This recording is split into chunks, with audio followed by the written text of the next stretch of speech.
Bismillahirrahmanirrahim. Assalamualaikum warahmatullahi wabarakatuh.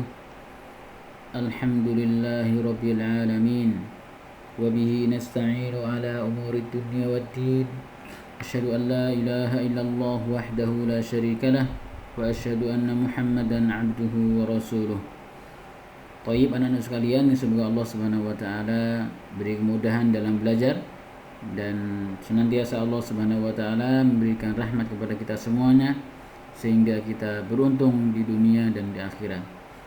Anak-anak sekalian yang dirahmati oleh Allah Subhanahu wa taala, pada hari ini insyaallah kita akan pelajari pelajaran akidah yang sebelumnya sudah kita pelajari pelajaran ke-7.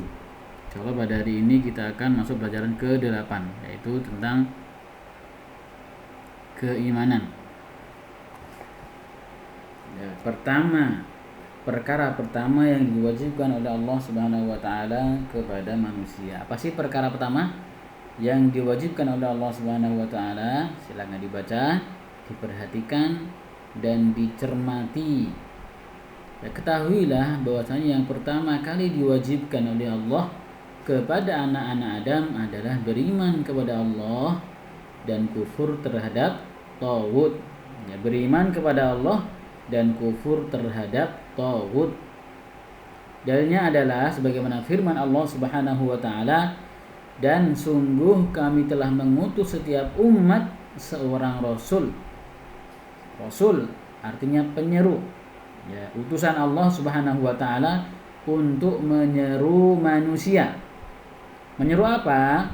Yaitu agar supaya manusia sembahlah Allah saja. Agar supaya manusia menyembah hanya kepada siapa? Kepada Allah Subhanahu wa taala saja. Dan jauhilah taghut. Mereka menyeru menyembah kepada Allah dan juga menyeru agar supaya mereka menjauhi taghut. Anak yang sangat dirahmati Allah Subhanahu wa taala, kita sudah tahu bahwasanya perkara pertama kali yang diperintah kepada segenap manusia adalah iman. Segenap anak-anak Adam adalah iman. Maka bagaimana bentuk keimanan kita kepada Allah Subhanahu wa taala? Bentuk keimanan kita kepada Allah antara lain kita mengimani Allah dengan hati kita, dengan seyakin-yakinnya tanpa ada keraguan sama sekali. Kita mengimani Allah itu ada, benar-benar ada tanpa ada keraguan. Seyakin-yakinnya, tidak ada keraguan atau meragukan tentang keberadaan Allah Subhanahu wa taala. Dan yang kedua, setelah kita mengimani dengan hati, hati kita yakin, kita mengucapkan dengan lisan kita. Kita mengucapkan dengan lisan kita, aku beriman kepada Allah, dan seterusnya. Kemudian yang ketiga, setelah mengucapkan dengan lisan, kemudian kita amalkan di kehidupan sehari-hari. Kita beribadah kepada Allah Subhanahu wa taala. Salat itu bentuk dari keimanan kita.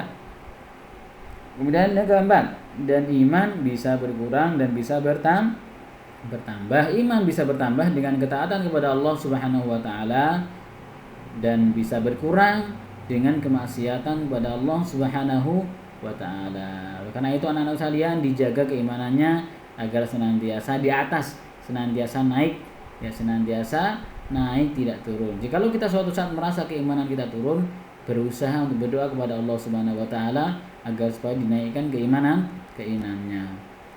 Itu tadi keimanan. Sekarang bagaimana bentuk kufur kita terhadap taghut? Bentuk kufur kita kepada taghut adalah engkau meyakini akan batilnya peribadatan kepada Allah Subhanahu wa taala. Engkau meyakini akan batilnya peribadatan kepada selain Allah Subhanahu wa taala, meninggalkannya dan membencinya.